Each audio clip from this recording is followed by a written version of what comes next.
Bismillahirrahmanirrahim. Assalamualaikum warahmatullahi wabarakatuh. Alhamdulillahilladzi bi ni'matihi tatimmus shalihat. Alladzi hadana li hadza wa ma kunna linahtadiya laula an hadanallah. Asyhadu an la ilaha illallah wahdahu la syarika lah wa asyhadu anna Muhammadan abduhu wa rasuluh.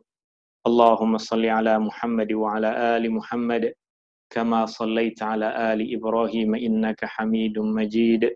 Allahumma barik ala Muhammad wa ala ali Muhammad kama barakta ala ali Ibrahim innaka Hamidum Majid. Subhanaka la ilma lana illa ma 'allamtana innaka antal alimul hakim. Allahumma inna nas'aluka ilman nafi'a wa rizqan thayyiba wa 'amalan mutaqabbala wa sallallahu ala nabiyyi Muhammadin walhamdulillahi rabbil alamin. Dalam juzuk yang ke-26 ini kita akan berjumpa dengan beberapa surah Al-Quran. Ada surah Al-Ahqaf, ada surah Muhammad,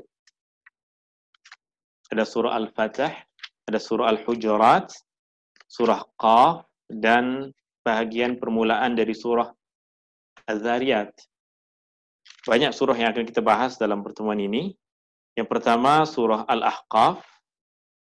Pengajaran yang berkaitan dengan surah Al-Ahqaf adalah semua rasul dan semua kitab mengajak kita untuk beribadah, untuk menghambakan diri hanya kepada Allah. Juzuk yang ke-26. Surah yang pertama adalah surah Al-Ahqaf.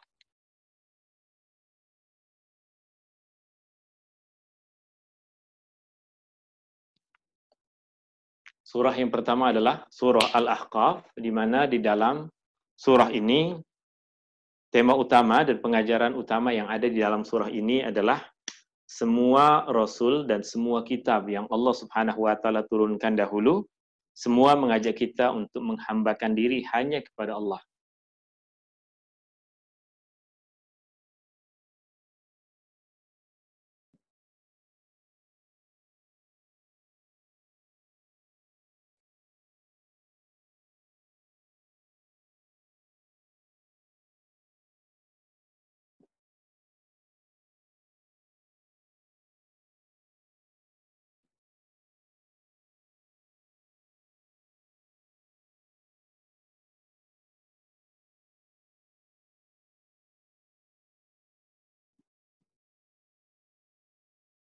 Ayat 1 sehingga ayat 35.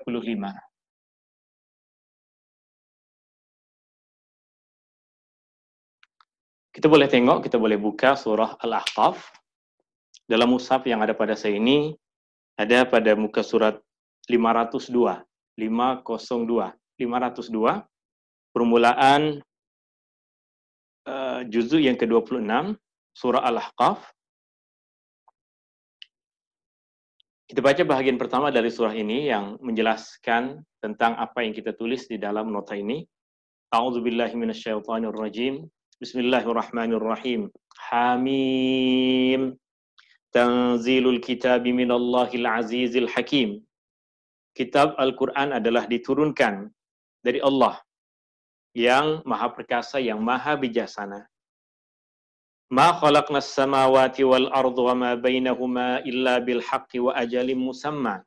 Tidaklah kami ciptakan langit dan bumi dan apa yang berada di antara keduanya illa bil haqq, melainkan dengan kebenaran, wa ajalin musamma, dan tempoh masa yang telah ditentukan. Walladzina kafaru amma unziru mu'ridun. Tetapi orang-orang yang kafir, mereka berpaling dari peringatan yang disampaikan kepada mereka. Qul, katakan, ara'aitum ma tad'una min dunillah. Apa yang kamu sembah selain daripada Allah? Aruni madza khalaqu minal ard. Perlihatkanlah, tunjukkanlah kepadaku. Adakah bumi yang mampu mereka ciptakan? Am lahum syirkum fis samawat. Adakah mereka memiliki peranan, mereka berkongsi untuk menciptakan langit? Ituni bi kitabim min qabli hadza. Ituni bi kitabim min qabli hadza. Datangkanlah dengan satu kitab sebelum ini. datangkanlah Zabur, datangkanlah Taurah, datangkanlah Injil, kitab-kitab yang sebelum Al-Quran, au atharatin min ilm, atau riwayat apapun ilmu yang ada dari nabi-nabi terdahulu, umat-umat terdahulu, in kuntum shadiqin, jika kamu semua betul bahwa ada nabi yang mengajarkan untuk menyembah kepada selain Allah Subhanahu wa taala.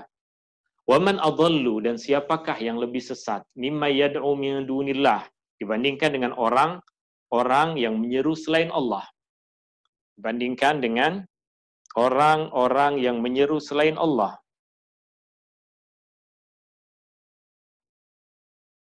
Man la yastajibu lahu ila yaumil qiyamah, padahal mereka tidak mampu menjawab, tidak boleh mengabulkan apa yang diminta sehingga hari kiamat. Wa hum 'an du'aihim ghafilun, dan mereka pun Tuhan-Tuhan yang mereka yakini selain dari Allah, mereka lalai akan seruan doa orang-orang yang memanggil mereka. Dalam ayat yang lain yang juga menjelaskan tentang poin yang tengah kita sampaikan ini, kita buka muka surat selanjutnya, ayat 9. Kita tengok kepada ayat yang ke-9. Allah perintahkan kepada Rasulullah sallallahu alaihi wasallam, "Qul ma kuntu bid'am minar rusul." Ma kuntu bid'am minar rusul. Boleh saya tuliskan bahagian dari ayat ini? Ma kuntu bid'am minar rusul.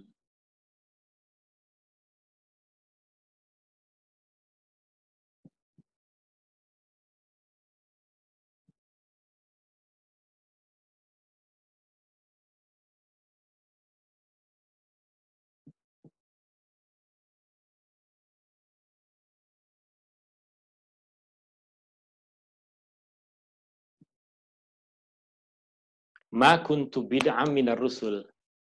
Aku bukanlah satu perkara yang baru di antara para rasul. Apa yang aku bawa, apa yang Muhammad sallallahu alaihi wasallam bawa, bukanlah perkara yang baharu, bukanlah perkara yang bercanggah dengan apa yang dibawa oleh rasul-rasul terdahulu. Semua rasul, semua kitab suci yang Allah Subhanahu wa taala turunkan dahulu, semuanya mengajarkan kepada maksud yang sama, yaitu menghambakan diri hanya kepada Allah Subhanahu wa taala. Ma kuntu bid'am minar rusul. Aku bukanlah satu rasul yang baharu. Jika kita tengok di sini, di sini ada perkataan bid'an.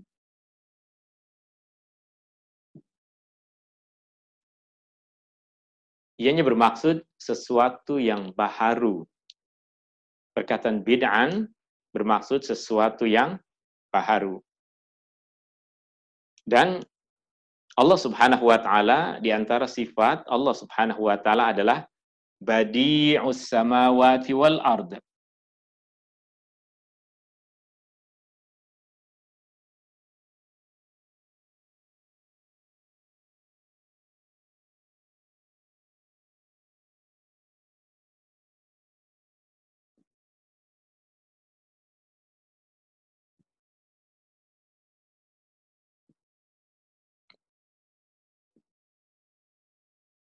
Badi'us samawati wal ard. Allah yang memulakan kejadian langit dan bumi. Allah yang menciptakan langit dan bumi baharu. Kenapa baharu? Sebab tidak ada yang memberikan contoh kepada Allah. Sebelumnya tiada bumi, sebelumnya tiada langit, maka Allah Subhanahu wa taala adalah pencipta yang menciptakan sesuatu yang baharu. Badi'. Dan Rasulullah sallallahu alaihi wasallam, kerana dia adalah seorang rasul yang membawa perkara yang sama dengan apa yang dibawa oleh rasul-rasul sebelumnya untuk menyeru kepada manusia bahwa tidak ada Tuhan yang patut disembah melainkan Allah, maka Allah perintahkan kepada Rasulullah sallallahu alaihi wasallam untuk mengucapkan, untuk mengisytiharkan, ma kuntu bid'am minar rusul. Aku bukanlah sesuatu yang baharu di kalangan para rasul yang Allah Subhanahu wa taala utuskan. Aku menyambung, aku mengikuti, aku melanjutkan apa yang dulu diajarkan oleh para nabi dan rasul. Antara apa yang dulu Nabi Musa ajarkan dengan Rasulullah SAW ajarkan, tidak banyak perbezaan. Ada beberapa perbezaan pada cara sholat, berapa bilangan rakaat, kemana arah kiblat, berapa hari berpuasa, pada bulan apa berpuasa, tapi tetap ada sholat, ada sujud kepada Allah. Ada berpuasa, ada bersedekah, ada benda yang halal, ada benda yang haram. Tapi berkaitan dengan akidah, semua nabi, semua rasul mengajarkan akidah yang sama. Dan jika kita tengok perkataan ini, kita teringat kepada satu perkataan yang sering diperdengarkan kepada kita, satu ungkapan yang sering disebarkan, disampaikan di dalam masyarakat, yaitu perkataan bid'ah.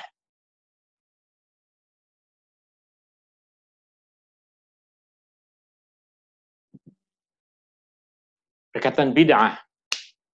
Asal perkataan bid'ah artinya sesuatu yang baharu. Segala perkara yang baharu, yang dulu tiada, maka ia dinamakan bid'ah.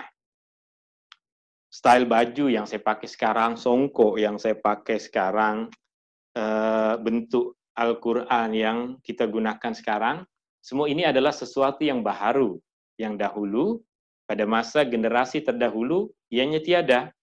Tak payah terlalu dahulu, zaman atuk kita dulu, benda yang sekarang kita biasa gunakan, biasa kita jumpai, dulu tiada. Dulu susah nak mencari Al-Quran yang cantik dan tulisannya dicetak dengan tulisan yang sangat cantik seperti ini. Susah. Ini adalah sesuatu yang baharu. Segala sesuatu yang baharu, ianya disifatkan dengan bid'ah. Segala sesuatu yang baharu, ianya dinamakan sebagai bid'ah. Maka, jika kita tahu demikian, maka kita perlu pelajari dan kita jangan terlalu sensitif. Ketika kita mendengar perkataan bid'ah, ini mesti ini puak Wahabi ke puak apa nih cakap bid'ah. Tidak. Itu bukan isu yang sensitif, itu bahagian dalam benda yang ada dalam Al-Quran, benda yang ada dalam hadis, benda yang ada dalam agama kita, perkara yang ada lafaz tersebut ada di dalam buku-buku turas yang diajarkan dan diwariskan oleh ulama-ulama kita. Ia bukan benda yang sensitif. Ia bukan satu isu yang tak boleh dibahas. Perkataan bid'ah adalah perkara yang jika kita memahaminya, maka kita akan banyak berlapang dada. Jika kita memahaminya, maka kita akan melihat bahwa agama ini adalah satu agama yang mulia, satu agama yang luas, yang boleh ajaran-ajaran agamanya diamalkan, dikekalkan dalam setiap masa, dalam setiap masyarakat. Perkataan bid'ah, kita sudah paham tadi, merujuk kepada segala sesuatu yang baharu, yang dahulu tiada. Segala sesuatu yang baharu, yang dulu tiada, ianya disifatkan, ianya dinamakan sebagai bid'ah. Rasul bukan seorang bid'ah, kerana dia bukan sesuatu yang baharu. Rasulullah SAW mengajarkan kepada umat manusia ajaran agama sama seperti nabi-nabi terdahulu mengajarkan kepada umat manusia ajaran-ajaran agama. Nabi mengajarkan akidah, Nabi Musa juga mengajarkan akidah. Nabi mengajarkan salat, Nabi Musa juga mengajarkan salat. Nabi mengajarkan puasa, Nabi Musa juga mengajarkan puasa. Nabi mengajarkan makanan halal, makanan haram. Nabi Musa juga dulu mengajarkan perkara yang sama. Ada makanan halal, ada makanan yang haram. Maka Rasulullah bukan sesuatu yang baharu. Maka ketika kita membahas tentang isu bid'ah, kita yang pertama, jangan anggap ini benda yang sensitif, ini adalah satu ilmu yang mesti kita pelajari. Agar kita makin mantap dalam mengamalkan ajaran agama yang kita amalkan, agar kita makin yakin ketika kita melakukan bahwa sesuatu yang kita lakukan adalah sesuatu yang betul, sesuatu yang bersesuaian dengan petunjuk Rasulullah Sallallahu Alaihi Wasallam.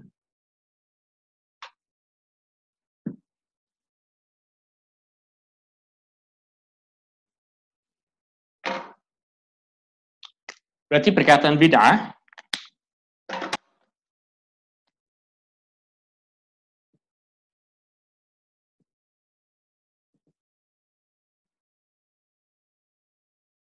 kita dah tahu tadi maknanya secara bahasa bid'ah berarti segala sesuatu yang baharu yang dulu tiada. Maka kita boleh bahagikan dia, ini adalah bid'ah, pada dua pembahasan. Yang pertama berkaitan dengan perkara dunia, berkaitan dengan urusan dunia. Yang kedua berkaitan dengan perkara agama.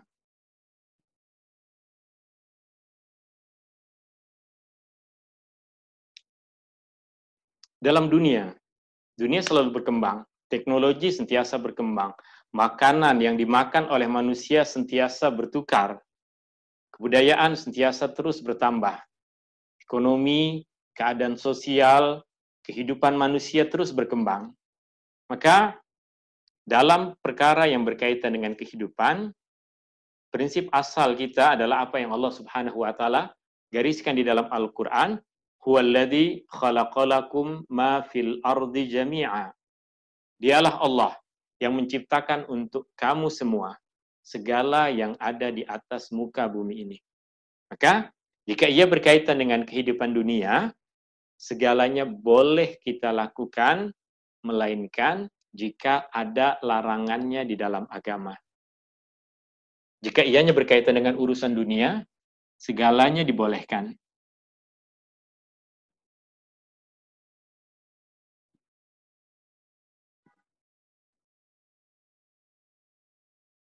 Melainkan jika ada larangan.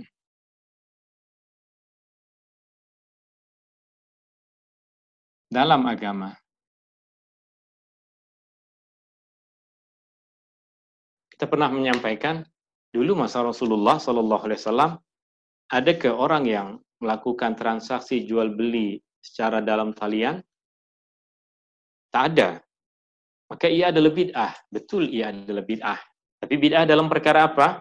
Dalam perkara dunia. Hukum asalnya dalam perkara dunia seperti apa? Walladzi khalaqalakum ma fil ardi jami'a. Allah yang menciptakan segala yang ada di bumi untuk kita. Maka segala maslahat dunia, jika manusia ingin mendapatkannya boleh, selagi ia tidak bercanggah dengan apa yang dilarang oleh Allah Subhanahu wa taala, selagi dia tidak melanggar apa yang dilarang oleh Allah Subhanahu wa taala. Dulu pada masa Rasulullah sallallahu alaihi wasallam, mereka tidak menggunakan uang kertas. Kita sekarang menggunakan mata uang kertas. Pada zaman Rasulullah, biasa dalam berjual beli, sama ada mereka menggunakan duit yang terbuat dari emas, atau duit yang terbuat dari perak, atau mereka bertukar barang. Kurma ditukar dengan kambing mungkin, kulit lembu ditukar dengan gandum mungkin. Mereka dalam berjual beli sama ada dengan menggunakan duit tadi, dan ini yang paling banyak digunakan dalam masyarakat Arab, masyarakat Islam pada masa itu. Kemudian selain itu mereka juga melakukan jual beli dengan bertukar barang. Dan seiring dengan berjalannya masa, terus umat manusia mulai dalam perekonomian, dalam interaksi jual beli, banyak membuat perkara-perkara yang tiada pada generasi dahulu. Sehingga pernah dulu, sampai pada satu ketika, pada masa Al-Imam Asy-Syafi'i rahimahullah, Al-Imam Syafi'i dulu pernah membuat satu kesimpulan berkaitan dengan mata uang selain dari emas dan perak. Beliau pernah membuat kesimpulan, mata uang selain emas dan perak tak ada nilai. Tak ada nilai. Maka tak perlu bayar zakat, tak ada riba padanya. Kenapa? Sebab dalam pandangan dia, Perkara tersebut hanya digunakan oleh sebagian orang dan benda tersebut pada asasnya tidak memiliki nilai. Apa maksud tidak memiliki nilai? Kita ambil contoh sekarang. Kita ambil satu koin emas. Kita ambil satu koin emas. Kita pijak koin emas tersebut, dia tetap jadi koin emas. Kita bakar, kita cairkan koin emas tersebut, sudah tidak menjadi koin lagi, tapi tetap emas. Walaupun dia dibakar, walaupun kita cairkan dia, walaupun kita tukar kepada bentuk yang lain, dia tetap memiliki nilai. Itu yang dinamakan barang ataupun benda yang memiliki nilai. Tapi duit kertas, kita ambil duit kertas, kita pijak. Boleh jadi ada nilainya, tapi kadang kita bawa ke bank sudah tak boleh digunakan. Kita koyak, kita bakar, habis terus nilainya. Maka kesimpulan Al-Imam Syafi'i dulu seperti itu. Tapi dengan berkembangnya masa, orang mulai lebih banyak menggunakan dalam interaksi jual beli menggunakan duit kertas. Sehingga sudah tidak lagi lazim diamalkan dalam masyarakat orang pergi ke kedai bawa emas kemudian membayar dengan emas. Maka ketika keadaan sudah berubah, maka kesimpulan dalam perkara riba, dalam perkara zakat pun berubah. Apa yang dulu dinyatakan oleh Al-Imam Syafi'i tidak perlu dikeluarkan zakat, maka ulama-ulama dalam mazhab Syafi'i kemudian membuat kesimpulan perkara tersebut meskipun ia sesuatu yang baharu, tidak wujud dulu pada masa Rasulullah sallallahu alaihi wasallam, karena duit adalah masalah dunia. Dan dalam masalah dunia ini ada tuntutan agama, maka tuntutan agamanya tetap kita tunaikan. Ini perkara bid'ah, jika ia berkaitan dengan perkara dunia, maka segalanya dibolehkan. Kita boleh melakukan. Kita boleh melakukannya, melainkan jika ada larangan di dalam agama. Bagaimana pula jika bid'ahnya berkaitan dengan perkara agama? Jika bid'ahnya berkaitan dengan perkara agama. Di sini kita mesti melihat kepada beberapa perkara.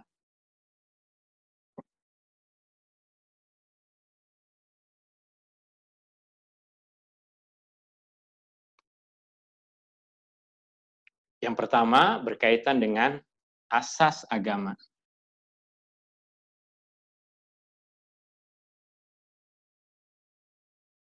Berkaitan dengan asas agama. Asas agama boleh kita ringkas dengan dalam beberapa poin. Yang pertama, rukun iman. Yang kedua, rukun Islam. Asas agama boleh kita ringkaskan pada beberapa poin. Yang pertama, rukun iman. Yang kedua, rukun Islam. Segala apa yang diperincikan dalam rukun iman, dalam rukun Islam, ia adalah sesuatu yang sudah tidak boleh lagi ditukar. Apa yang ada dalam rukun iman, apa yang ada dalam Islam tidak dapat lagi ditukar. Kita beriman kepada kitab. Kita beriman kepada kitab. Maka yang kita imani adalah Al-Quran sebagai wahyu yang Allah turunkan kepada Muhammad sallallahu alaihi wasallam. Jika ada lagi orang yang datang selepas Muhammad membawa buku apapun, kita boleh baca buku itu, kita boleh pelajari, kita boleh tengok, kita boleh kaji, tapi tak boleh katakan itu adalah wahyu dari Allah. Wahyu dari Allah sudah terputus dengan selesainya diwahyukan Al-Quran kepada Rasulullah Sallallahu Alaihi Wasallam. Maka beberapa ratus tahun yang lalu di satu negeri di India muncul seseorang yang bernama Mirza Ghulam Ahmad. Mirza Ghulam Ahmad. Dia seorang guru yang mengajar agama, dia mengajar hadis, dia mengajar Al-Quran, dia mengajar bahasa Arab. Dia pandai, dan di India ini banyak sangat orang yang pandai, dan betul-betul pandai, sehingga sekarang jika kita ingin memperdalam ilmu hadis, boleh kita pergi ke India dan kita akan dapatkan banyak ulama hadis di sana.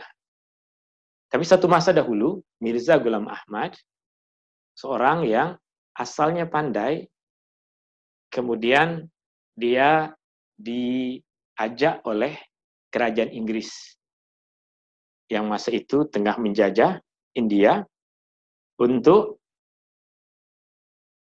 menanamkan satu kefahaman dalam masyarakat bahwa pemerintah Inggris pada masa itu, kerajaan Inggris pada masa itu adalah pemimpin mereka yang wajib mereka taati. Inggris bukan penjajah, pemimpin yang wajib ditaati. Maka Mirza Ghulam Ahmad mulai mengajarkan perkara itu. Mulai mengajarkan kepada murid-muridnya untuk menghormati Inggris, untuk taat kepada pemerintah Inggris sebab mereka adalah pemimpin kita. Akhirnya susah untuk dia memantapkan keyakinan itu dalam masyarakat. Maka dia mulai menyampaikan kepada murid-murid dia bahwa Jibril datang kepadaku, menyampaikan sesuatu. Maka dia mulai menulis, mulai mengajar, mulai menyampaikan bahwa dia mendapatkan wahyu dari Jibril. Terkadang diceritakan, Jibril datang kepadaku dalam rupa orang Inggris. Jibril datang kepadaku menyampaikan ini, menyampaikan itu, menyampaikan ini, menyampaikan itu. Maka mulai murid-murid mereka, murid-murid dia mulai ada yang percaya dan mulai sebahagian besar dari murid dia berkeyakinan bahwa mesti guru saya ini adalah seorang Imam Mahdi. Maka dipercayai dia sebagai seorang Imam Mahdi.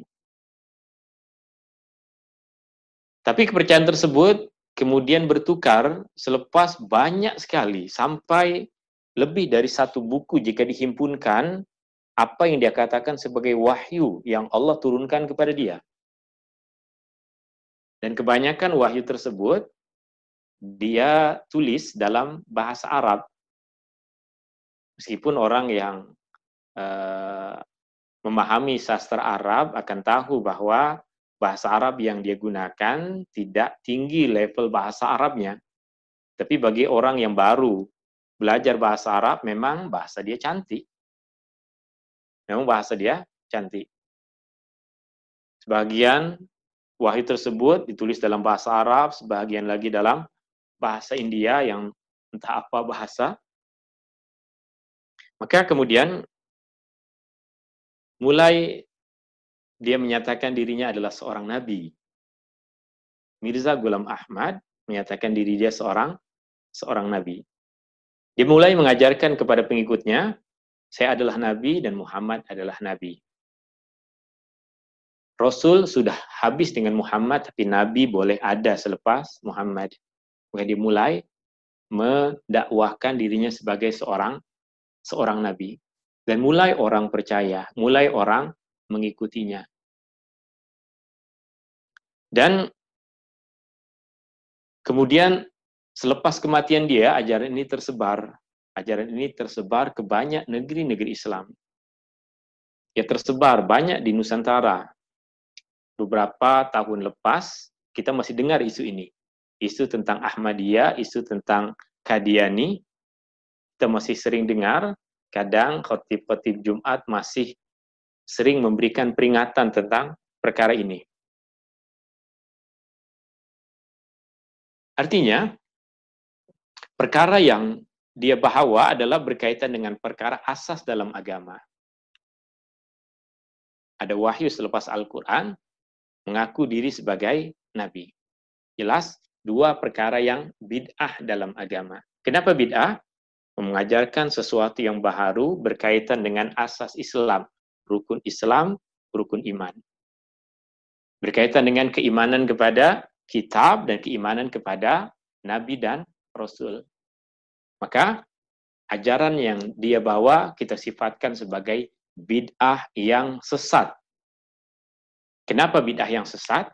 Karena bercanggah dengan asas agama yang sudah dikenal pasti dalam Islam sebagai satu perkara yang tidak dapat berubah sehingga hari kiamat. Dalam Islam ada rukun Islam. Rukun Islam ada sholat. Kita tahu ada kewajiban untuk melaksanakan sholat 5 waktu. Maka sholat yang fardu, satu hari, satu malam, ada 5 sahaja. Sholat yang fardu, sehari, semalam, ada 5 sahaja. Tidak boleh bertambah, tidak boleh berkurang.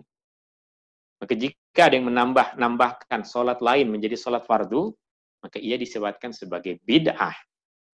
Kenapa? Bercanggah dengan perkara yang asas di dalam agama.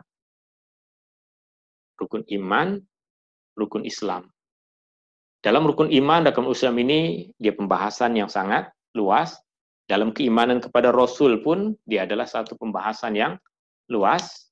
Segala perkara yang sudah diketahui dengan pasti, diajarkan oleh Rasulullah. Segala sesuatu yang sudah diketahui dengan pasti, ada di dalam Al-Quran, maka kita menolaknya dan membuat satu ajaran yang baru berkaitan dengan itu disifatkan sebagai bid'ah karena bercanggah dengan perkara asas dalam agama. Jika kita mengatakan sekarang arak ini adalah satu minuman yang boleh memberikan kesan yang baik pada ekonomi, maka kita halalkan saja arak bagi masyarakat muslim, tapi kita akan atur mereka hanya boleh minum arak di rumah, tidak boleh minum arak di perhimpunan. Ini akan jadi satu sumber ekonomi yang besar. Jika kita berpandangan seperti itu dan melakukan perkara itu, maka ianya disifatkan sebagai bid'ah. Kenapa? Karena membuat satu undang-undang yang baharu yang bercanggah dengan perkara yang asas di dalam agama. Ini perkara yang asas dalam agama. Segala sesuatu yang bercanggah dengan perkara asas dalam agama disifatkan sebagai bid'ah. Bid'ah yang sesat. Jika bercanggah, maka jadi bid'ah sesat. Bid'ah dhalalah. Jika bercanggah, maka disifatkan sebagai bid'ah dhalalah. Jika ada yang mengaku, Jibril beberapa kali datang jumpa dengan saya. Dia tengah mengajarkan satu ajaran bid'ah. Kenapa? Jibril tidak akan datang kepada sesiapapun kemudian cakap kepada orang itu, saya adalah Jibril ingin menyampaikan sesuatu. Jibril datang pada Lailatul Qadar untuk memimpin para malaikat untuk menurunkan rahmat Allah Subhanahu wa taala ke dalam diri orang-orang yang melakukan ibadah di malam itu. Tanazzalul malaikatu warruhu fiha biizni rabbihim. Jibril dan para malaikat akan turun pada Lailatul Qadar dengan perintah Allah, membawa kedamaian, kesejahteraan untuk orang-orang yang melakukan ibadah pada malam itu. Kemudian, bid'ah dalam perkara agama ada yang berkaitan dengan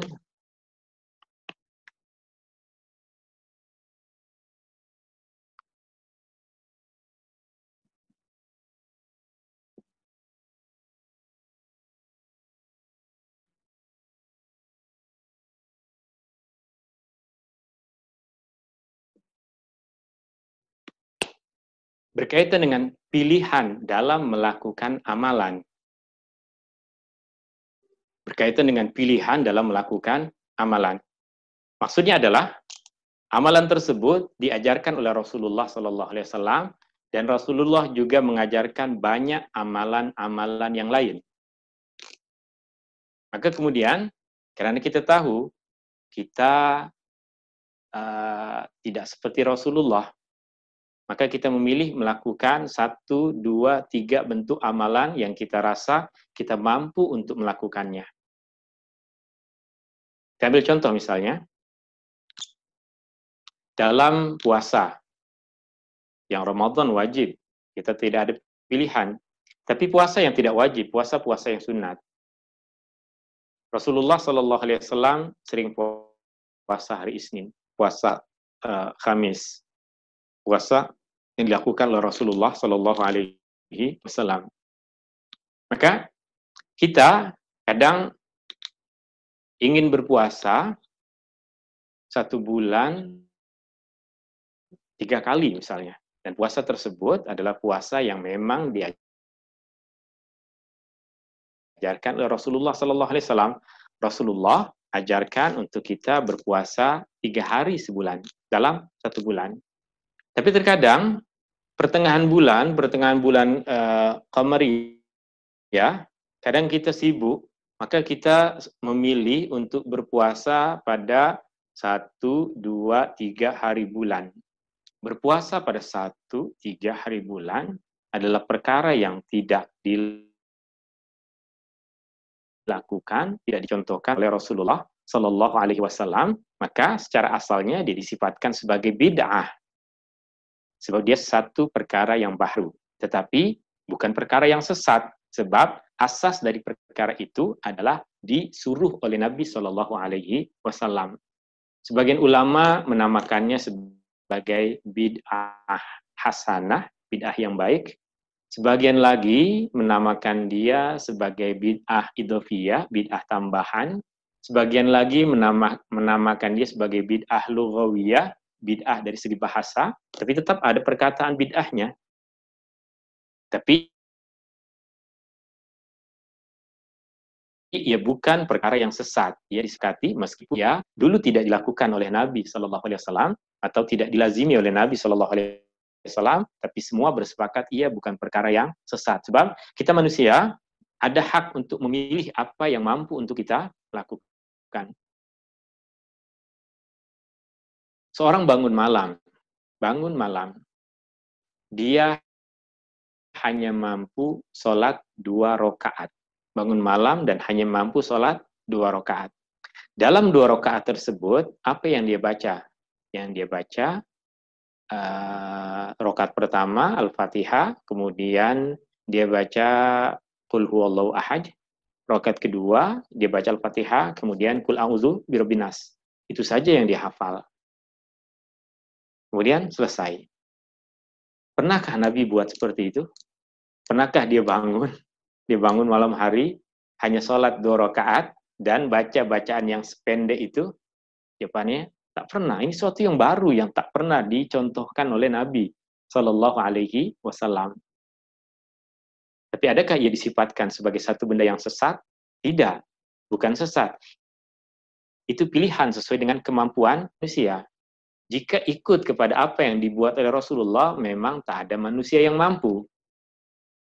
Sholat cantik, panjang, dan sempurna di malam hari macam Rasulullah, memang tiada siapa manusia yang mampu. Maka pilihan yang dilakukan, manusia memilih amalan tertentu yang diajarkan oleh Rasulullah Shallallahu Alaihi Wasallam, meskipun terkadang Rasulullah tidak buat macam itu. Tapi itulah kemampuan kita, ianya tidak disifatkan sebagai bid'ah. Ianya adalah satu perkara yang baik, tengok kepada kemampuan kita. Ini pilihan dalam amalan. Contoh misalnya, Rasulullah Shallallahu Alaihi Wasallam pernah menyampaikan dalam satu hadis yang sahih, siapa yang di antara kita yang berhadapan dengan satu urusan, maka hendaklah dia sholat sunat 2 rakaat. Kemudian membaca doa istikharah. Sholat 2 rakaat, kemudian membaca doa istikharah. Sholat tersebut adalah sholat yang diajarkan oleh Rasulullah Shallallahu Alaihi Wasallam. Tapi kita ketika melakukannya kita pilih-pilih. Bahkan kebanyakan kita tak buat, melainkan masa ada nak meminang tuh, masa itu nak meminang, betulkah ini adalah jodoh saya? Saya akan sholat 2 rakaat istikharah untuk tahu betulkah dia jodoh saya. Itu saja dulu terakhir kali sholat istikharah. Perempuan pun sama. Betulkah yang nak datang minang saya ini adalah jodoh saya, maka saya sholat istikharah. Tapi, pernahkah Nabi suruh, siapa yang nak kawin? Sholat istikharah. Tak pernah. Tapi adakah disifatkan ia sebagai bid'ah? Tidak. Perkara yang Nabi suruh, tapi kita lakukan sesuai dengan keadaan, sesuai dengan kemampuan. Maka tidak disifatkan sebagai bid'ah. Jikapun disifatkan sebagai bid'ah, ianya disifatkan sebagai bid'ah hasanah, bid'ah yang baik, bukan bid'ah yang sesat yang masuk ke dalam neraka, tidak. Ini memilih pilihan dalam melakukan ibadah. Al-Imam Al-Bukhari yang menyusun hadis-hadis Nabi Shallallahu Alaihi Wasallam, dia menceritakan, sebelum saya masukkan satu hadis ke dalam buku saya akan sholat dulu 2 rakaat. Sebelum saya himpunkan, masukkan hadis ke dalam buku saya sholat dulu 2 rakaat. Kita tanya, pernahkah Nabi tulis hadis? Nabi tak boleh membaca, tak boleh menulis. Berarti ini adalah satu perkara yang baru. Kemudian, pernahkah Nabi suruh mana-mana sahabat sebelum tulis ucapan Nabi, sholat 2 rakaat? Tak ada. Berarti ini perkara yang baru. Adakah kita katakan Imam Bukhari ini sesat dia? Imam Bukhari sesat. Dia sholat yang tidak diajarkan oleh Rasulullah. Kita yang sesat jika mengatakan sesat. Sebab apa? Banyak Rasulullah Shallallahu Alaihi Wasallam ajarkan sholat. Sebelum kita melakukan sesuatu, sebelum kita memilih sesuatu, kita minta bimbingan dari Allah, kita sholat. Maka tengok keadaan kita. Jika kita adalah seorang peniaga, sebelum memulakan satu bisnis besar, sholatlah dulu. Sebelum kita tanda tangani satu persetujuan, kita sholatlah dulu. Itu jika pilihan kita berkaitan dengan perniagaan. Imam Bukhari bukan seorang peniaga, dia penulis hadis. Dia seorang ulama hadis. Maka sebelum dia menulis hadis, dia sholat dulu istikharah kepada Allah Subhanahu wa Ta'ala. Maka pilihan tersebut tidak disifatkan sebagai bid'ah. Atau jikapun kita sifatkan ia sebagai bid'ah, kita katakan dia bid'ah yang cantik, bid'ah yang hasanah. Kenapa? Meskipun benda yang dia buat tak pernah dulu dilakukan oleh Nabi, tak pernah dulu dilakukan oleh para sahabat, tapi asas dari perintah tersebut ada. Rasulullah memang suruh untuk sholat 2 rakaat ketika kita menghadapi satu kesusahan, satu perkara yang mesti kita ambil keputusan dan kita meminta kepada Allah agar memberikan keputusan yang benar. Dia sama ada ingin memasukkan hadis tersebut ke dalam bukunya ataupun tidak. Maka diminta bimbingan kepada Allah untuk melakukan perkara itu. Ini disifatkan sebagai bid'ah hasanah. Sebagian menolak untuk menamakan bid'ah hasanah. Tak apa, tolak nama tak ada, tapi hakikatnya tetap ada. Sebagian mengatakan itu bukan bid'ah hasanah. Tak ada yang namanya bid'ah hasanah. Terserah setiap orang masing-masing ingin menggunakan istilah masing-masing, tak ada isunya. Ingin menggunakan perkataan bid'ah hasanah, silahkan. Dia menolak untuk menggunakan istilah bid'ah hasanah, dia akan gunakan istilah bid'ah lughawiyah. Sama juga benda, cuma istilahnya berbeza, hakikatnya adalah sama. Perkara yang ketiga yang berkaitan dengan perkara agama adalah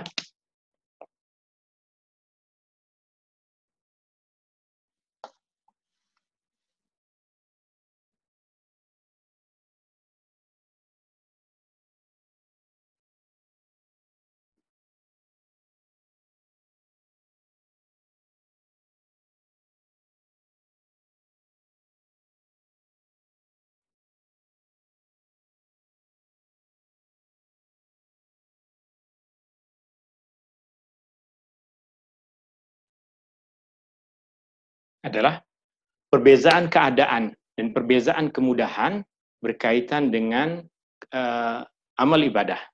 Atau yang saya tulis di sini, perbezaan keadaan dan perbezaan kemudahan dalam melakukan ibadah. Pergi haji pergi haji, satu ibadah. Ibadahnya di sana. Tapi untuk kita melakukan perjalanan pergi haji, adakah kita melakukannya sama seperti dulu masa Rasulullah Sallallahu Alaihi Wasallam? Rasulullah sebelum memulakan perjalanan haji dan para sahabat, mereka persediakan bekal. Apa bekal yang mereka sediakan? Di antaranya yang paling penting, pertama kendaraan. Unta yang kuat melakukan perjalanan jauh. Unta. Kemudian yang kedua, binatang ternak yang mereka akan bawa untuk bekal dalam perjalanan. Jika habis makan, tak ada makanan, maka boleh sembelih binatang ternak itu untuk bekal dalam perjalanan. Yang ketiga, binatang ternak yang untuk disembelih nanti di sana. Kambing ataupun unta untuk disembelih di tanah haram pada hari raya Idul Adha. Perkara tersebut itu yang lazim dilakukan pada masa Rasulullah, pada masa para sahabat. Adakah umat Islam sekarang buat macam itu? 100 tahun yang lalu masih ada orang buat seperti itu. Tapi jika sekarang ada orang buat seperti itu, tidak akan dibenarkan masuk ke dalam tanah haram. Bawa unta dan ratusan ekor kambing untuk masuk ke tanah haram. Tidak. Artinya, kemudahan untuk kita melakukan ibadah sudah berbeza. Kita naik kapal terbang, naik kapal laut, naik kendaraan, naik bus, naik train, semua perkara tersebut adalah bid'ah. Kenapa disifatkan bid'ah? Karena tidak wujud dulu pada masa Rasulullah Sallallahu Alaihi Wasallam. Tapi adakah ia sesat? Tidak, karena dia bukan pada perkara asas agama, tapi pada kemudahannya. Jalan untuk kita melakukannya, bukan pada ibadahnya. Pergi ke masjid, kita pergi ke masjid. Naik basikal, pergi ke masjid, naik kereta, pergi ke masjid naik motosikal. Adakah dulu zaman Rasulullah orang yang buat seperti itu? Tidak. Bid'ah. Ketika kita dikatakan perkara itu bid'ah, bid'ah artinya sesuatu yang baru, bukan mesti sesuatu yang baru itu buruk. Oke lah, ini bid'ah, tapi ia bukan pada perkara agamanya, tapi pada cara ataupun kemudahan untuk melakukan sesuatu di dalam agama.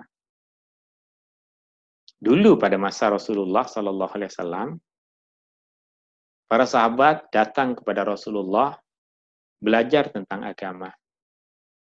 Kemudian Rasulullah Sallallahu Alaihi Wasallam utuskan para sahabat untuk mengajar ke negeri-negeri yang lain, berdakwah dan menyebarkan agama. Kemudian pada generasi selepasnya mulai ada kemudahan untuk menulis. Maka para ulama menulis buku. Mereka menulis buku, mereka lakukan, padahal dulu pada masa Rasulullah tidak ada orang yang buat perkara demikian. Tapi karena ini adalah satu kemudahan dalam agama yang tidak bercanggah dengan agama, maka mereka buat.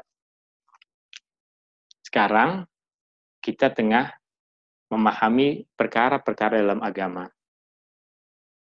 Saya tengah menyampaikan sedikit ilmu yang ada pada saya, dan kakak-kakak di sana, abang-abang di sana, tuan-tuan, puan-puan di sana, mencoba untuk mendengar dan memahami apa yang saya sampaikan sedikit dari perkara-perkara agama ini.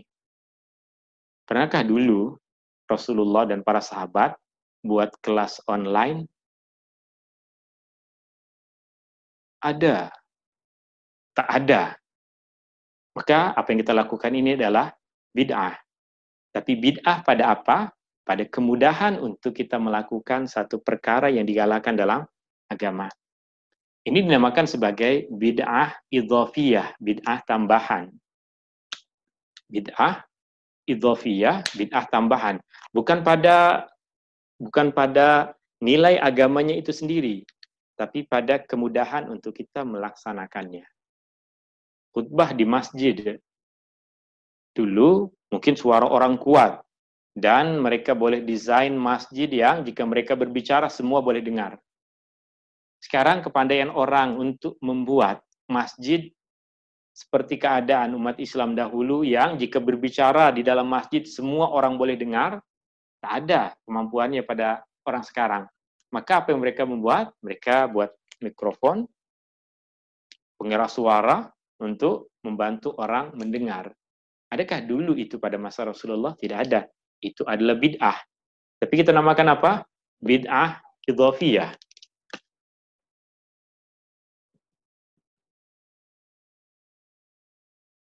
Idhafiyah. Idhafiyah. Bukan pada agamanya itu sendiri, tapi berkaitan dengan cara kita untuk melakukannya. Maka perkara tersebut kita jadi 3. Ada bid'ah yang nyata sesat jika dia perkara berkaitan dengan perkara yang sudah diperincikan oleh Rasulullah SAW, jangan langgar perkara itu. Salat subuh 2 rakaat, sudahlah 2, jangan tambah lagi. Jika tambah subuh jadi 3 rakaat, itu bid'ah yang sesat, dia perkara asas dalam agama. Puasa dari subuh sampai maghrib sudah cukuplah, jangan sambung lagi sampai malam, saya masih kuat sampai saya nak buka puasa nanti sahur. Jangan buat macam itu. Kemudian adapun berkaitan dengan pilihan, ini yang banyak dalam masyarakat. Banyak yang memilih, dan ini banyak di banyak tempat, setiap lepas sholat, dia membaca Al-Quran. Ada yang baca Yasin, ada yang baca Tabarak, ada yang baca Al-Waqi'ah, ada yang baca Surah Al-Baqarah. Itu artinya pilihan. Membaca Al-Quran, boleh bila-bila masa, maka ketika dia memilih untuk membaca mana-mana surah yang dia kehendaki, ianya tidak disifatkan sebagai bid'ah. Kenapa? Sebab jika asasnya kita katakan, jika Rasulullah tak buat, maka dia jadi bid'ah, maka kita semua bid'ah, sebab yang kita buat semua tak dibuat oleh Rasulullah. Rasulullah buat dalam bentuk yang cantik, sempurna, kita buat dalam bentuk yang kurang sempurna. Maka dulu ramai isu orang, sholat tarawih ini 8 rakaat ke 20 rakaat. 20 rakaat tak boleh, bid'ah, Rasulullah tak pernah buat. Yang buat 8 rakaat pun, yang kononnya mengatakan ini yang dulu Rasulullah buat, dan mereka mengatakan ini yang sunnah, ini yang mengikut kepada perbuatan Rasulullah, hanya ikut jumlah rakaatnya saja, tidak ikut bagaimana cantiknya Rasulullah sholat. Maka tetap apa yang mereka katakan, jika ikut standar itu disifatkan sebagai bid'ah, tak sesuai dengan apa yang dibuat oleh Rasulullah Sallallahu Alaihi Wasallam. Rasulullah Sallallahu Alaihi Wasallam disifatkan sholatnya oleh istri baginda Aisyah radhiyallahu anha, fala tasal an husnihinna wa tulihinna. Jangan tanya panjangnya sholat Rasulullah dan cantiknya sholat Rasulullah.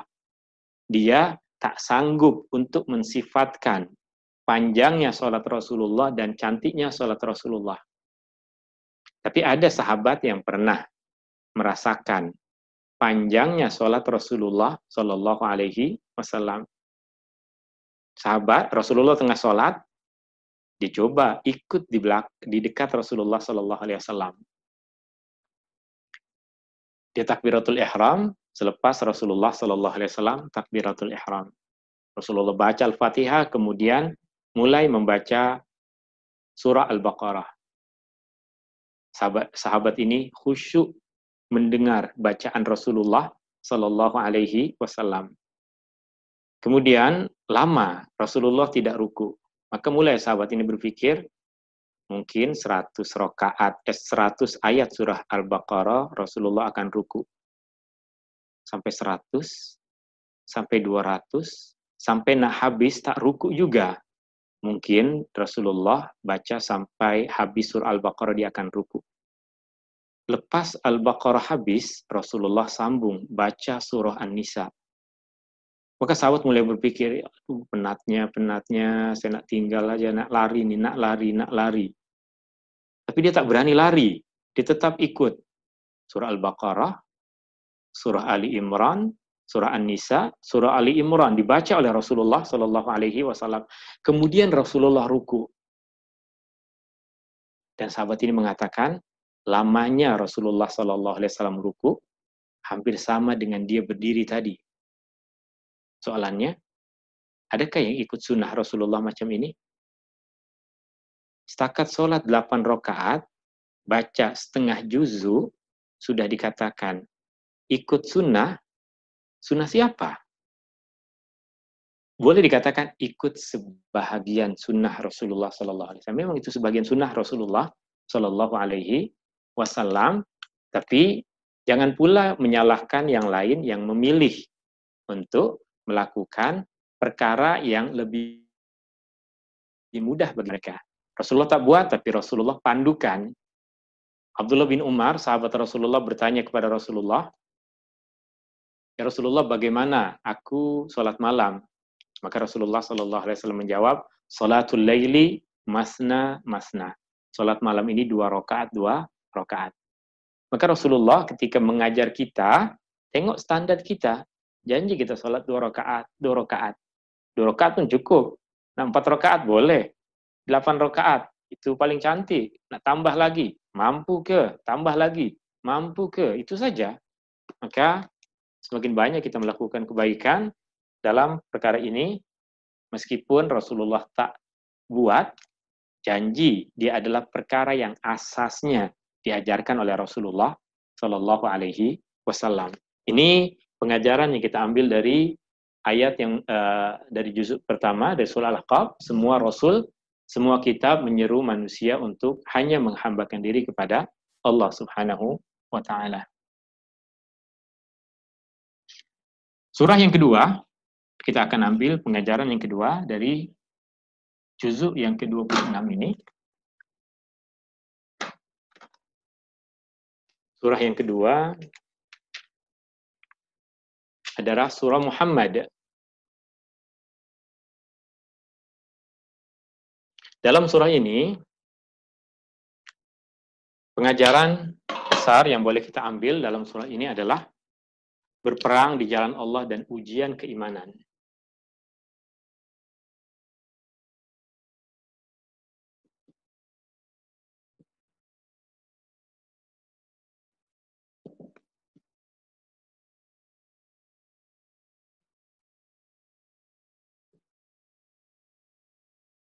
Berperang di jalan Allah.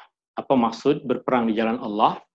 Ketika kita mempertahankan kebenaran, ketika kita meninggikan kalimah Allah, ketika kita mempertahankan hak kita yang benar, maka itu adalah peperangan di jalan Allah.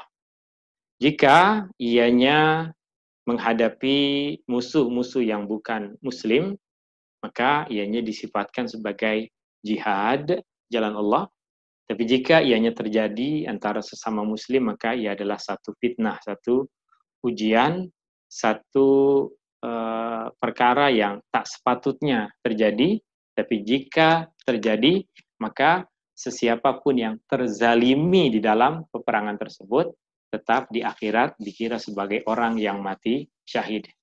Ada peperangan di Yaman, ada peperangan di Syria, ada peperangan di Libya yang terjadi antara sesama umat Islam, sehingga sekarang banyak umat Islam yang terkorban. Maka mereka yang terkorban dengan terzalimi. Apa maksud terzalimi?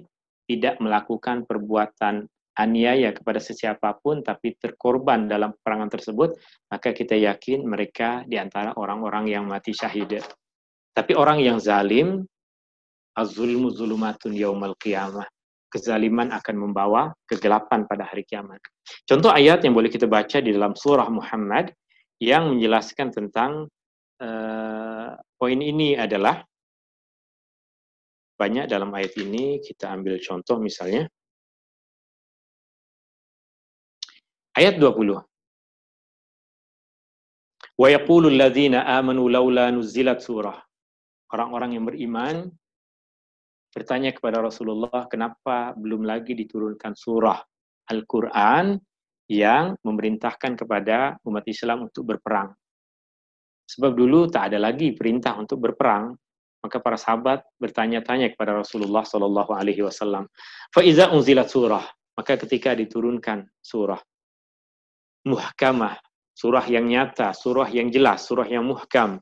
Wa dzukira fihal qital, dan di dalam surah itu terdapat perintah untuk berperang. Ra'aital ladzina fi qulubihim marad, engkau akan melihat orang-orang yang di dalam hatinya ada penyakit, itu orang-orang munafik yang zuruna ilaika nazaral maghsyi alaihi minal maut fa'aula lahum. Mereka memandang sudah dalam pandangan yang tak betul, pandangan seperti orang yang menatap kematian. Orang-orang munafik banyak di antara mereka pun yang bertanya kepada Rasulullah, kenapa tak ada perang? Kenapa tak ada perang? Tapi ketika ada perintah perang, mereka lari, mereka takut, mereka berkhianat. Ini pengajaran dari surah Muhammad. Yang ketiga adalah surah Al-Fatah.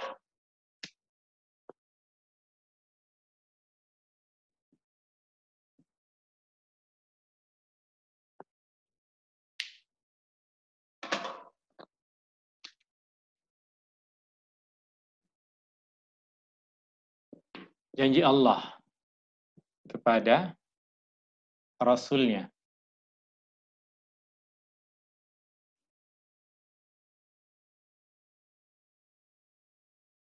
bahwa dia akan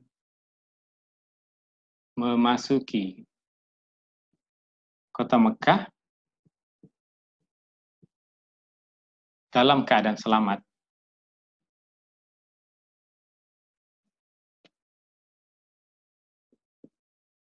Atau dapat menguasai kota Mekah. Surah Al-Fatah diturunkan berkaitan dengan perjanjian Hudaybiyah yang dulu pernah kita perincikan. Rasulullah dan para sahabat berniat untuk pergi haji tapi dihalang oleh kaum musyrikin di Hudaybiyah. Lalu terjadi perjanjian Hudaybiyah dan mereka berjanji untuk berdamai tapi mereka melanggar perintah tersebut.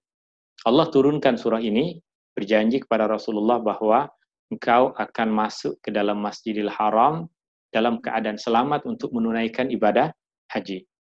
Maka tahun kemudian Allah Subhanahu wa taala bebaskan kota Mekah sehingga kota Mekah berada di bawah kepemimpinan umat Islam, dan beberapa masa kemudian Rasulullah bersama para sahabat menunaikan ibadah haji.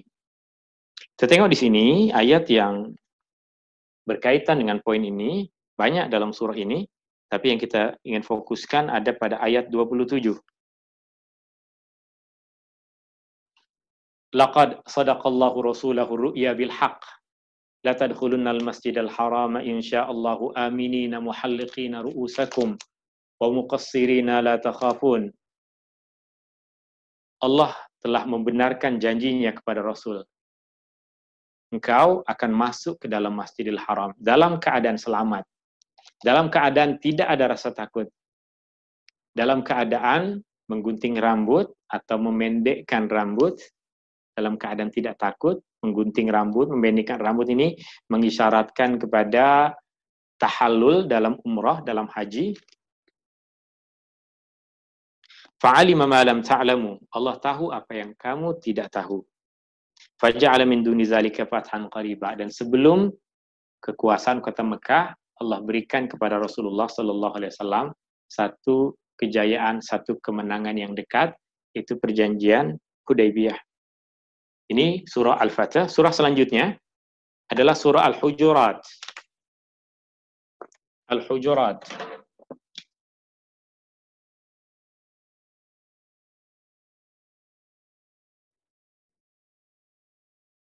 Dalam surah Al-Hujurat ini, surah ini mengajarkan tentang adab kepada Rasulullah,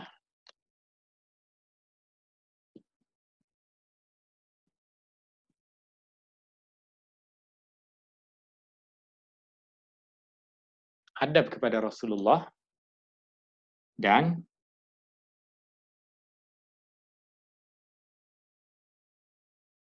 persaudaraan sesama muslim.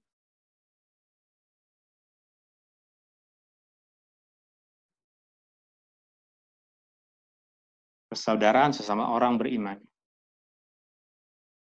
Ayat 1 hingga ayat yang terakhir, ayat 18. Adab kepada Rasulullah. Banyak kisah yang berkaitan dengan perkara ini. Di antara kisahnya yang terjadi adalah selepas Rasulullah menguasai, selepas perjanjian Hudaybiyah, terlebih lagi selepas Rasulullah menguasai kota Mekah, mulai banyak orang tertarik untuk datang ke Madinah berjumpa dengan Rasulullah Shallallahu Alaihi Wasallam. Banyak orang-orang dari kampung datang kepada Rasulullah, nyatakan diri masuk Islam. Tapi banyak pula di antara mereka yang belum lagi belajar adab. Semangat sudah ada, tapi adab belum ada. Bayangkan, kisah yang sering kita dengar, mereka datang ke masjid, kemudian di dalam masjid berdoa. Selepas salat berdoa, doa yang diucapkan seperti ini. Allahumma arhamni wa Muhammada wa la tarham ma'ana ahada. Ya Allah, sayangilah saya dan sayangilah Muhammad, jangan sayangi orang lain. Ya Allah, sayangilah saya dan sayangi Muhammad, sayangi Nabi Muhammad, dan jangan sayangi orang lain. Padahal kasih sayang Allah adalah luas. Maknanya, dia sudah mulai ada semangat untuk berdoa dan ada kecintaan pada Rasulullah, tapi belum lagi sempurna kefahaman dan adab dia. Orang ini kemudian pergi ke satu sudut masjid Rasulullah dan kencing di situ. Kencing di masjid Rasulullah Sallallahu Alaihi Wasallam. Ada adab kita? Tak ada adab, tapi Rasulullah tak marah kepada dia. Tahu karena dia baru saja masuk, mulai baru masuk keislaman tersebut, keimanan belum lagi mantap. Maka ada lagi kisah yang lain. Seseorang datang ke rumah Rasulullah Sallallahu Alaihi Wasallam. Rumah Rasulullah dinamakan Al-Hujurat, bilik. Ada beberapa bilik yang di situ ada rumah Rasulullah Sallallahu Alaihi Wasallam. Maka bagaimana dia panggil Rasulullah Sallallahu Alaihi Wasallam? Kalau sahabat pergi ke rumah Rasulullah Sallallahu Alaihi Wasallam, seperti yang saya sampaikan dulu, mereka takut mengetuk Rasulullah macam ini. Takut mengetuk pintu Rasulullah macam ini. Macam ini pun mereka tak berani. Takut mengganggu suara. Bagaimana mereka mengetuk pintu? Pernah katakan, menggunakan kuku agar suaranya tidak kuat. Maka mereka mengucapkan salam. Jika Rasulullah Sallallahu Alaihi Wasallam persilahkan, maka mereka jumpa dengan Rasulullah. Jika tidak, maka mereka balik.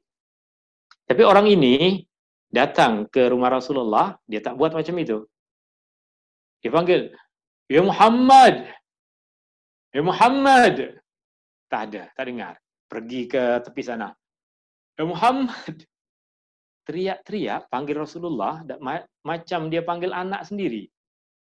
Macam dia panggil jiran. Sebab biasa orang kampung, rumah berjauhan, panggil kawan pun,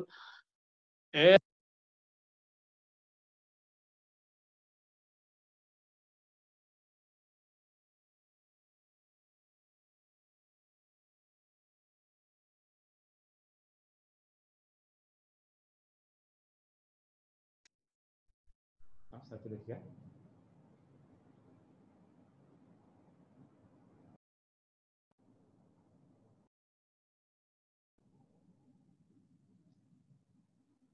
Satu, dua, tiga.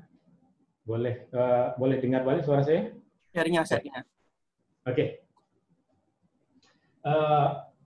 Maka surah ini mengajarkan adab itu. Mengajarkan adab kepada Rasulullah Sallallahu Alaihi Wasallam. Beberapa adab yang boleh kita tengok di sini, misalnya ayat yang kedua, ya ayyuhalladzina amanu la tarfa'u aswatakum fawqa sautin nabi. Jangan angkat suara kita lebih tinggi dari suara Nabi. Bagaimana suara Nabi ketika berbicara dekat masjid, di dekat rumah dia? Itulah cara para sahabat dididik oleh Rasulullah Sallallahu Alaihi Wasallam untuk memanggil Nabi. Maka ketika kita pergi ziarah ke kubur Nabi pun adab kita mesti sama macam itu. Jangan ya Muhammad, ya Rasulullah, jangan teriak-teriak. Adab, gunakan adab. Kita berdoa dengan suara yang boleh kita perdengarkan, tapi jangan berteriak. Sebab adab kita kepada Rasulullah SAW, hidup Rasulullah masa dulu ataupun selepas meninggalnya Rasulullah SAW mesti tetap sama. Adab kepada Rasulullah dan persaudaraan sesama Islam, sesama mukmin. Ini ayat 10, innamal mu'minuna ikhwah. Innamal mu'minuna ikhwatun fa aslihu baina akhwaikum. Jika ada yang bergaduh, maka kita coba untuk mendamaikan. Maka di antara dusta yang dibolehkan adalah kita berdusta untuk mendamaikan kawan kita yang bergaduh. Kita cakap kepada sini, dia pun hari itu macam dah menyesal, dia malu nak datang minta maaf, maka saya sampaikan juga lah dia nak minta maaf. Dia tak malu pun, tapi kita berdusta untuk mendamaikan, untuk menghangatkan kembali kesejukan itu. Maka kita ke sana pun kita cakap, sudahlah, dia pun dah menyesal, dia tak niat pun nak buat macam itu. Kita mendamaikan, kita sedikit buat kata-kata manis untuk mendamaikan orang. Ini surah Al-Hujurat. Surah selanjutnya adalah surah Qaf.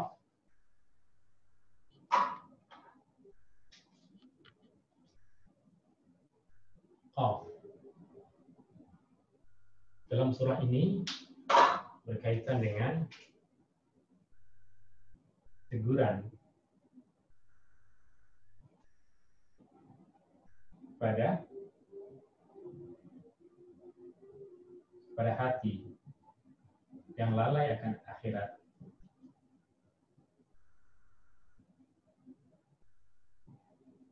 Ayat 1 hingga ayat 45. Teguran ke atas hati yang lalai akan akhirat. Siapa hati yang lalai akan akhirat? Hati orang-orang yang tidak beriman. Tapi terkadang kita pun yang beriman lalai akan akhirat. Maka surah ini adalah teguran untuk semua orang. Sama ada yang beriman ataupun surah ini lebih khususnya untuk kita yang sering lalai. Banyak ayat-ayatnya, bisa ambil contoh satu. Ayat 21. Maaf, bukan ayat 21, ayat 19. Waja'at sakratul mauti bil haqq. Dzalika ma kunta minhu tahid. Waja'at sakratul maut, kesusahan kematian itu datang. Dan kesusahan dalam kematian adalah sesuatu yang kita ingin hindari. Kita dalam bahasa Melayu ada perkataan sekarat. Perkataan sekarat kita pahami ianya berasal dari perkataan sakaratul maut. Sakaratul maut dalam bahasa kita jadi sekarat. Perkataan sekarat dalam bahasa kita adalah orang yang hampir mati. Dalam bahasa Arab ia bukan orang yang hampir meninggal dunia. Perkataan sekarat maksudnya kesusahan yang dihadapi oleh orang yang tengah dicabut nyawanya. Itu nama sekarat. Itu maksud dari sakaratul maut. Waja'at sakratul maut bil haqq. Maka kematian adalah cukup bagi kita sebagai peringatan akan akhirat. Bahkan dulu para sahabat pernah dilarang untuk pergi ziarah kubur, tapi kemudian Rasulullah suruh, ala fazuruha, pergilah ziarah kubur, fa innaha tuzakkirukum bil akhirah, karena ziarah kubur boleh mengingatkan kita akan akhirat. Dan surah yang terakhir, surah Az-Zariyat. Surah Az-Zariyat, bagian permulaan dalam surah Az-Zariyat berkaitan dengan poin yang ke-6 dalam juzuk yang ke-26 ini adalah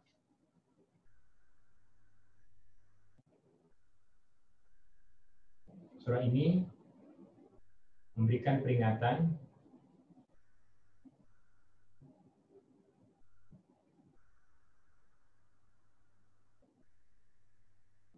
akan rezeki yang datang dari Allah. Dan rezeki dari Allah. Rezeki dari Allah. Rezeki dari Allah. Mulai dari ayat 1 hingga ayat ke-30. Rizki adalah dari Allah. Jika kita tengok dalam ayat ini, Pertama, wadzariyati dzarwa, angin yang meniupkan benih-benih tumbuhan. Falhamilat wiqra, dan awan-awan yang membawa air untuk menyirami tumbuh-tumbuhan. Faljariyati yusra, dan laut yang boleh membawakan kepada kita perahu-perahu dengan mudah untuk kita pergi ke tempat yang lain, untuk tempat yang lain membawakan sumber makanan dan rezeki kebaikan kepada kita. Fal muqassimati amra, dan para malaikat yang ditugaskan oleh Allah Subhanahu wa taala untuk membahagikan, menyebarkan urusan-urusan rezeki ini. Dan ayat ini ditegaskan ketika berkaitan dengan rezeki. Kita tengok pada ayat yang ke-22. Wa fis sama'i rizqukum wa ma tu'adun. Dan di langit rezeki kamu dan apa yang dijanjikan. Rezeki kita yang terbesar adalah apa yang menanti kita di akhirat nanti, di surga. Ianya sudah disediakan oleh Allah Subhanahu wa taala. Maka bersedialah kita untuk memasukinya. Jika kita tidak bersedia untuk memasukinya, maka jangan salahkan Allah jika Allah masukkan kita ke tempat yang lain. Jika kita tidak bersedia untuk mendapatkan rezeki Allah di akhirat nanti, di dalam surga, maka bersedialah untuk dicampakkan di tempat yang lain. Maka jangan salahkan Allah jika kita memilih untuk melanggar perintah Allah. Jangan salahkan Allah ketika kita memilih untuk tidak mengikuti apa yang diperintahkan oleh Allah. Maka rezeki yang sebenarnya adalah apa yang Allah janjikan di akhirat. Untuk mendapatkannya, kita mesti bercocok tanam sekarang. Kita mesti melakukan amalannya sekarang. Bukan sampai di sana, nanti baru nak ruku, baru ingin sujud. Wallahu ta'ala a'la wa a'lam. Ini yang boleh kita sampaikan dalam pertemuan kita hari ini. Hadanya Allah wa iyyakum ajma'in. Kita serahkan kembali kepada MC, insyaAllah. Alhamdulillah, terima kasih banyak Ustaz. Syukran jazilan. Ustaz, mikrofon Ustaz tenggelam sikit. Tapi tak apa Ustaz. Ya, kita ke sesi Q&A. Ustaz, berkaitan dengan bid'ah tadi Ustaz. Ada bid'ah yang hasanah dan juga ada hadis Nabi yang mengatakan kullun bid'atin dhalalah. Setiap bid'ah itu adalah sesat. So macam mana Ustaz? Betul. Ya. Ucapan Nabi SAW, kullu bid'atin dhalalah, dapat kita pahami dengan dua kefahaman. Kefahaman yang pertama adalah Rasulullah SAW di situ tengah berbicara tentang satu perkara yang khusus. Apa maksudnya? Hadisnya panjang dan di bahagian akhir hadis itu baru ada perkataan kullu bid'atin dhalalah. Ya. Rasulullah SAW tengah berbicara tentang kepemimpinan. Rasulullah SAW tengah berbicara tentang akidah. Rasulullah SAW tentang berbicara tentang isu tertentu, kemudian ditutup dengan perkara tadi. Maka bid'ah tadi dikaitkan dengan apa yang disebutkan oleh Rasulullah Sallallahu Alaihi Wasallam. Ini pendekatan yang pertama. Pendekatan yang kedua adalah setiap ucapan yang diucapkan oleh Rasulullah Sallallahu Alaihi Wasallam, ianya mesti dipahami mengikut kepada apa yang diajarkan oleh Rasulullah Sallallahu Alaihi Wasallam. Rasulullah SAW menyampaikan Al-Quran. Rasulullah menyampaikan kepada kita hadis. Dalam Al-Quran, dalam hadis, kita akan jumpai banyak perkataan segala, semua, seluruh. Tapi ia tidak bermaksud semua, hanya bermaksud kepada sebahagian. Misalnya Allah Subhanahu wa Ta'ala berkaitan dengan nabi-nabi terdahulu. Allah ceritakan dalam Al-Quran. Allah turunkan azab kepada umat-umat nabi terdahulu, azab yang menghancurkan segala yang ada di sana. Rumah mereka hancur, ternak mereka hancur, ladang mereka hancur. Tapi perkataan yang Allah gunakan perkataan seluruh. Tudammiru kulla syai'in, menghancurkan segalanya. Tapi adakah segalanya hancur? Matahari hancur, bulan hancur, kemudian Nabi pun hancur, umat Nabi yang soleh pun hancur. Tidak, hanya sebahagian saja yang khusus tadi, yaitu orang-orang yang terancam. Maka ketika berbicara tentang hadis tadi, kullu bid'atin dhalalah, segala perkara yang baharu adalah sesat. Maka yang baharu yang mana satu? Adakah kita pakai baju baharu pun dikira sesat? Adakah kita beli jam baharu pun dikira sesat? Tentunya semua akan sepakat. Bukan itu maksudnya. Maksudnya adalah perkara dalam agama. Berarti kita khususkan perkara tersebut dalam agama.